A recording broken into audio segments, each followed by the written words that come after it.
Hello and welcome to the special edition of To The Point.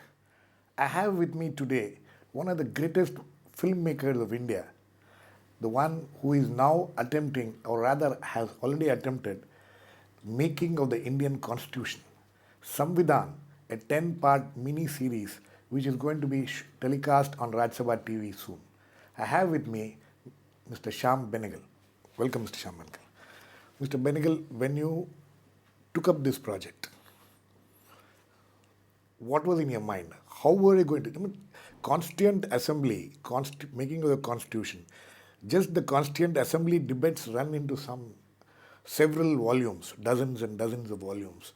Before that, after that, how did you decide what you're going to stick to? Well, you see, the main thing always is what is the most significant part? Debates can go on for hours and days. But what is the most significant thing for the man on the street, for a regular citizen of the country? You know, what are his fundamental rights? Which way is the country going? You know, what can he expect from his nation? What is he expected to offer to the country? All these many questions come in. We have what one might call a secular democratic constitution. Right.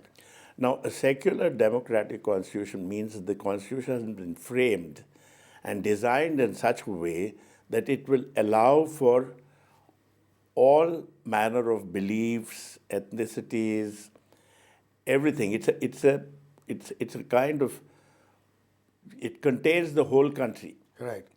And India, as you know, is not the easiest of countries in that sense, because we are multi-ethnic, multilingual. We have so many different diversity. It's a very diverse country. In the process of this diversity, to bring some kind of a unity to it, a constitution is the place to look at. To how well has it contained all this diversity. And the Constitution of India is a remarkable document in that sense. And to make a program of that was, for me, a real challenge. Absolutely. It must have been a real challenge. But, I saw the trailer of this. See, one of the most curious things about the making of the Constitution of this country, it started in 1946. Mahatma Gandhi was very much alive when it happened. Did you explore into this, why Gandhi never became part of the Constituent Assembly? What was his role till he passed away? Because it was nearly more than a year the Constituent Assembly had been in place when he passed away. So what was his role? Well, because you see, by that time, Mahatma Gandhi was no longer partisan. Right.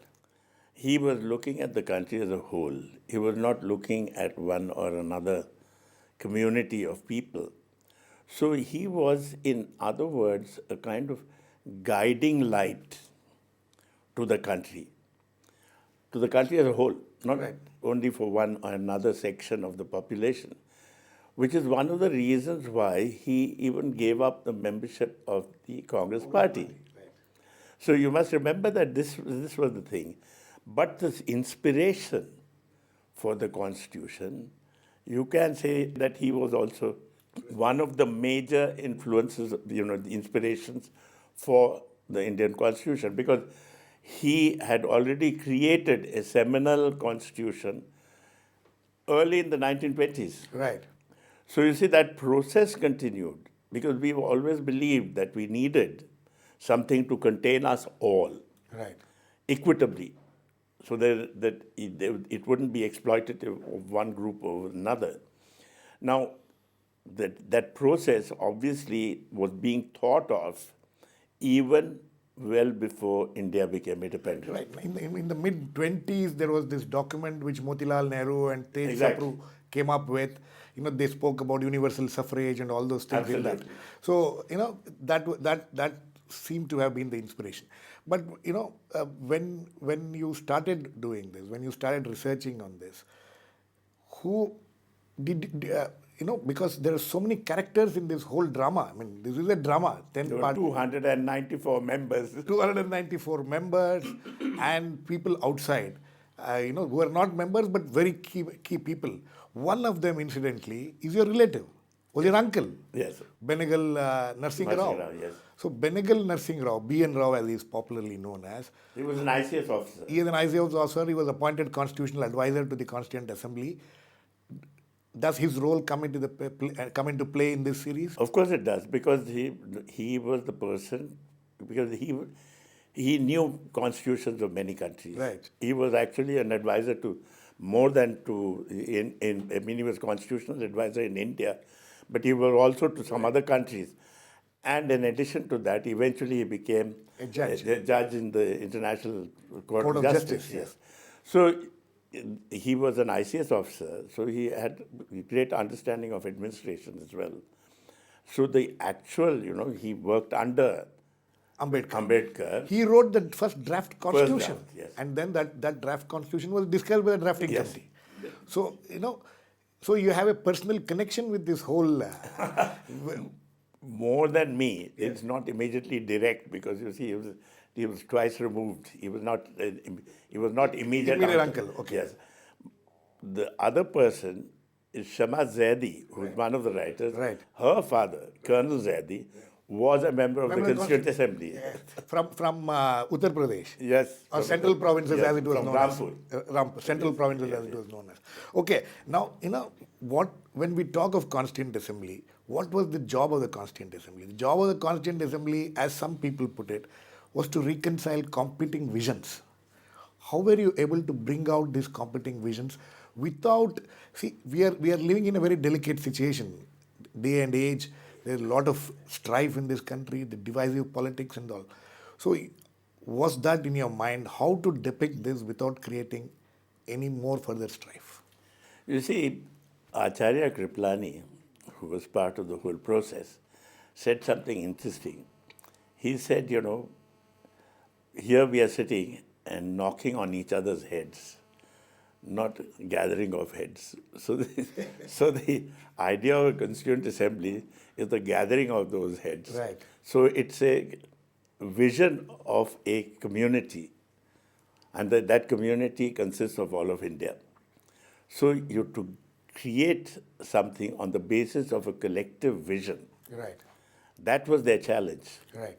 And they met that challenge, which was the most interesting part. So that is the dramatic part of the story. That's the fascinating part of the story. And it is capable of a great deal of drama. Right. Even when people are talking to one another. So that is what the real challenge was, how to bring out the drama that was also not only interesting, but is of universal human interest. Right. So looking at all of that, so our research team, plus our two writers who worked on it, we worked on a kind of brief, Right. which was a collectively worked out brief. What are the most salient features of the Indian Constitution? Right. What are the salient features of our democracy? Right. Because there are, you can name 500 things and you can name 5 things. Right. And so it's not that, so you have to find what is the most significant, how it affects us. What did you come to arrive at? What were the 10 important things which you thought you should tackle? Yeah, you have to tackle fundamental rights. Right. What is this? Directive principles, Right. which are not really rights, but the direction in which we have to move. Right. Then you have the question of language, Yes. because India, which is the most important, how do you create your national language, or not national language, because we consider all our languages to be national, but the official language. But there were very interesting debates on national language, official language. Yes. Remarkable. Wonderful debates. Yes. Then you have the fact that as a colony of the British, there was also an elite that had developed the language English, Right. which eventually became an Indian language. Absolutely. You see, so the fact is that you have, what was the place of English going to be? Right. all these many questions, when and then you're dealing with people from different regions who have different visions, of themselves and of the country. To reconcile all of this into one integrated, but not just integrated at the cost of others. Keeping the diversities in many ways, the richness of the diversity, not losing that, to put together, that is the marvel of our Constitution. And the story of creating that, the biggest challenge was to create that in 10 episodes that would be continually interesting, entertaining. To generations of people. Yes, not just our generation, but The generations of yes, people. generations to come. Because you see, I always believe when I made Bharati Kuch way back in 1988, I thought that it would probably have a life of about 2-3 years, but it is still living. Yes. Because it deals with something that is of universal interest. It deals with us Yes. as a people. Same thing with the Constitution. And therefore, I took this as a challenge when it was mooted by the Rajya Sabha, by the Vice President of the country. It was, and since it was mooted, and the committee that was formed, The Content Advisory Committee. yes, the advisory board, on the basis of that, when I was asked to do this, I took it as probably, as I was as excited by it as I was when I made Bharati Kuch. Right. So, which is what? I mean, it's been in many ways a very exciting time for me, and also a very rewarding time. No, see, when you spoke about secularism and democracy as the cornerstone of this, very interestingly, when the final constitution emerged, the word secular was not present in the constitution. How do you bring out that dilemmas which the the constitution makers faced? You see, everybody, the point was, how do when we use the word secular, we are using the word, if you cannot use the word Indian secularism as it has been defined elsewhere. The Western Yeah, secularism. Western, where it is a rejection of all religions and religious beliefs. Right. Now, ours is the opposite, Absolutely. of accepting all, not rejecting any, Treating all religions equally. equally. That is what finally emerged. That's what finally emerged, and which is probably the most mature. You think so? Yes, one of the most mature things that human society has done. So instead of creating warring, the concepts Right. between religions and religious beliefs, we are containing all of them, and accepting each other, not just tolerating, accepting each Accepting, other. yes, that's right. Now that was the I mean, according to me, that is the marvel of our Constitution. Okay, the other point which comes up in your from whatever I could see from the trailer of this thing, the other issue was, there are I saw some fascinating dialogue between Sardar Patel and Ambedkar on the issue of reservation. Yes. Because today it is as relevant today as it was Then. 65 years back. So how do you deal with that issue of reservation? But you see that there are certain things. There are three things.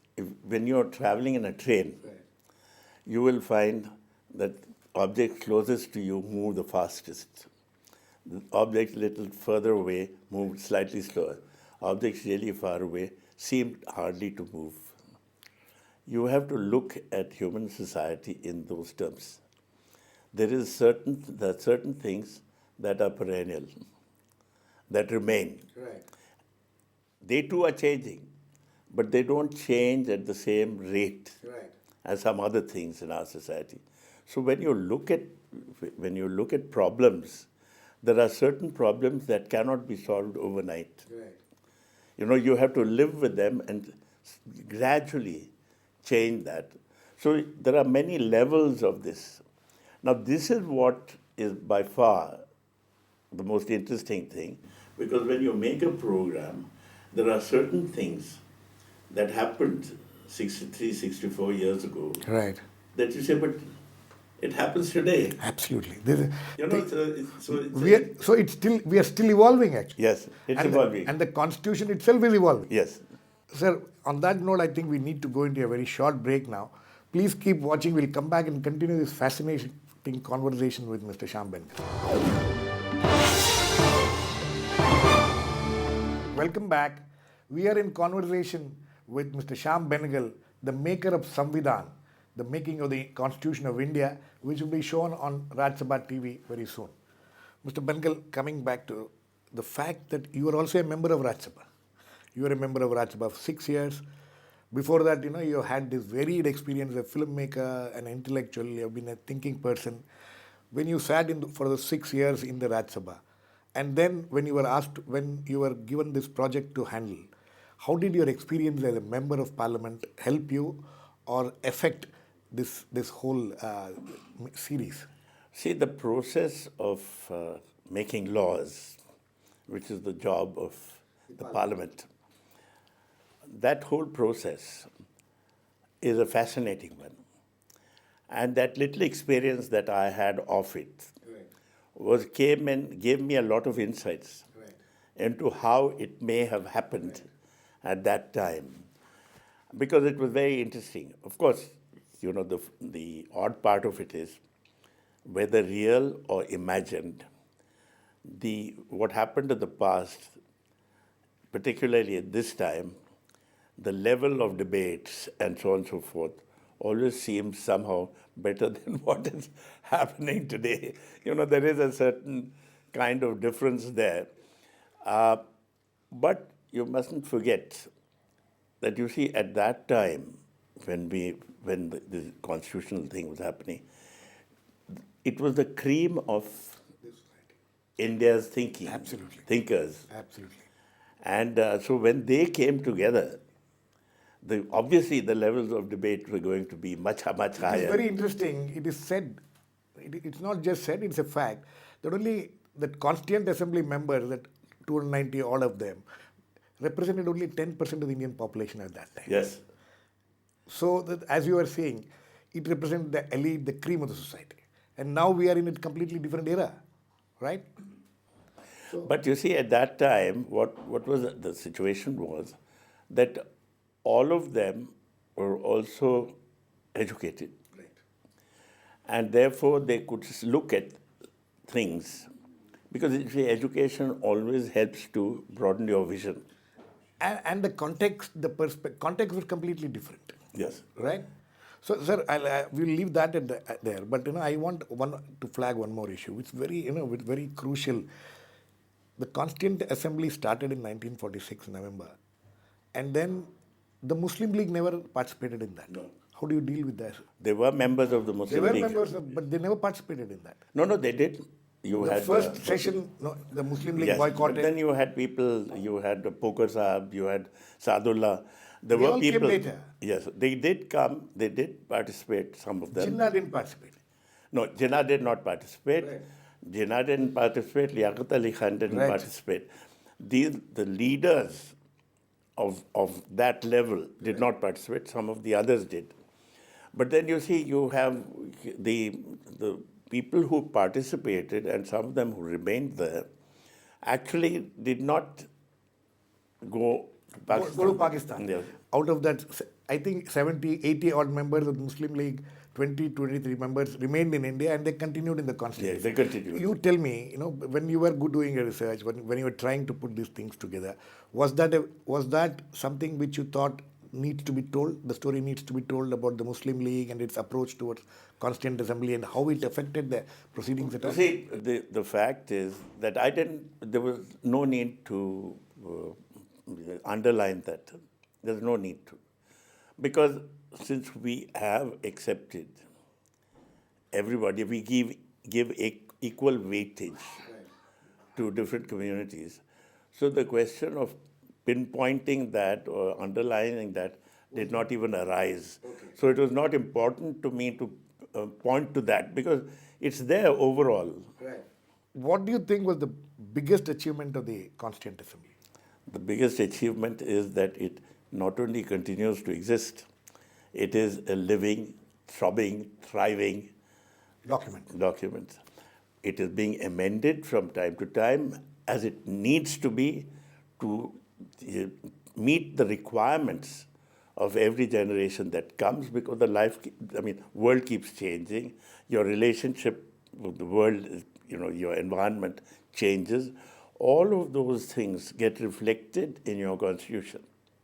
So it's a living organism. But if you have to put your fingers on, say, 3 or 4 things which the constitution makers decided to do, and which has had everlasting impact and continues to have an impact, what would you say were those? Like those unchanging, like that landscape which does not seem to change at all, in the distance. Fundamental rights, which is very important. Yes. And the directive principles of state policy, absolutely crucial. Then there are other situations, which we have not fully solved or sorted out, because the relationship of language to province and state and all of that, which is still being, that churning is still going on. There are other areas like this. That's why... Universal suffrage. Yes, universal suffrage, of course, was automatic when it started, because we didn't have to think about this too much. And I think among all the democracies of the world, for us, that came first. That came first. In fact, it was part of the Congress manifesto as far back as 1920s. Yes, exactly. So there was no confusion in the minds of our constitution. None at all. Though there were countries across the world, even in Western countries, which had not given rights to... if you look at all the Western countries, you will find. Yes. Even the United States. Yes. Gave blacks the voting right only in the 60s, much after we had given. Sir, one more thing.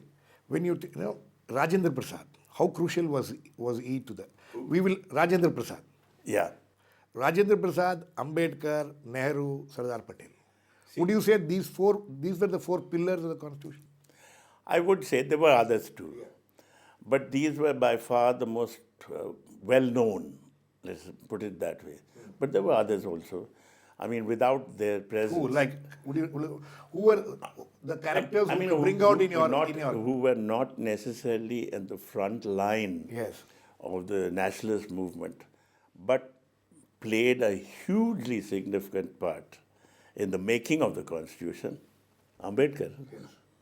You see? Ambedkar, obviously. No question. Yes. Then there were so many others who were also involved. And those were not involved in politics of the country at all. Alladi Krishnaswamy Iyer. Yeah, absolutely. Gopal Swamy Iyengar. Yes. K.M. Munshi. These are the characters. So, earlier I was asking you, how did you choose, how many characters did you in a 10-part, half-an-hour series, which means 5 hours of film. In 5 hours, how many characters can you bring? See, if you look at the debates themselves, you will find that the people who participated over a period of over the 3 years, over 190 participated almost on a semi-regular basis. Right. Some made just almost all issues. On almost all issues.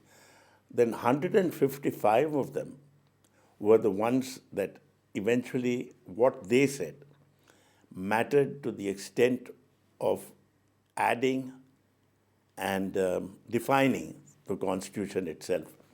Now, those 155 was what we focused on, narrowed down on. Right. And of that, you will find that you keep sifting, and eventually you find that you have about 50 or 60 of them. They're all present in our series. Right. So 50, 60 main characters, I would say. And it was not just, this series is not just about what happens inside the Constituent Assembly. It's also outside. Committees. Committees. Yes. Committees. Outside the committees also. Yes. Outside of the committees, we don't show much of it. The anchor takes over of what is happening in the world outside. Right. Because this is momentous times. Absolutely. You see, from 46 to 49, momentous time. Many things happened. 47, 46, the Constituent Assembly is established. 47, the partition takes place. There is this huge migrations happening, killing happening. When Gandhi is assassinated. Gandhi is assassinated. All this happens. Jinnah dies. Jinnah dies. So, the momentous times. Yes. So, and in all this, the one constant is the Constitution is being worked on. Right. And that process doesn't get, That does not get disrupted. disrupted at all. And it keeps continuing.